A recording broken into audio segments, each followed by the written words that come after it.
Hello दोस्तों, नमस्ते। मैं हूँ शीला शर्मा। आज एक चुटकुला गीत आप लोगों को सुनाने जा रही हूँ। दोस्तों, आप लोग उसे फुल आवाज़ करके सुनना।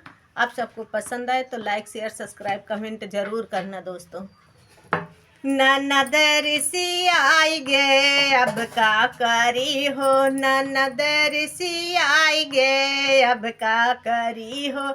ननद ऋषि आई गे बम्बैया में बसी गे, ननद ऋषि यानी बम्बैया में बसी गे। मराठिन से फंसी गे अब का करी हो, मराठी से फंसी गे अब का करी हो। ननद ऋषि आई गे अब का करी हो, ननद ऋषि आई गे अब का करी हो। ननद ऋषि यानी तो खेतवा में बसी गे, ननद ऋषि यानी तो खेतवा में बसी गे। हरवा वन से फंसी गई अब का करी हो, हरवा वन से फंसी गई अब का करी हो।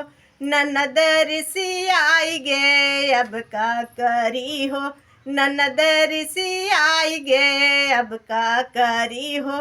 ननद ऋषि यानी बगीवा में बसी गे, ननद ऋषि यानी बगीवा में बसी गे।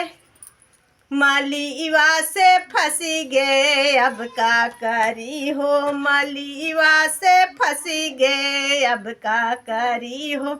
ननद ऋषि आई गे अब का करी हो, ननद ऋषि आई गे अब का करी हो। ननद ऋषि यानी चौराहवा पे बसी गे, ननद ऋषि यानी चौराहवा पे बसी गे। लौंडन से फंसी गई अब का करी हो, वह लौंडन से फंसी गई अब का करी हो। ननद ऋषि आई गई अब का करी हो, ननद ऋषि आई गए अब का करी हो।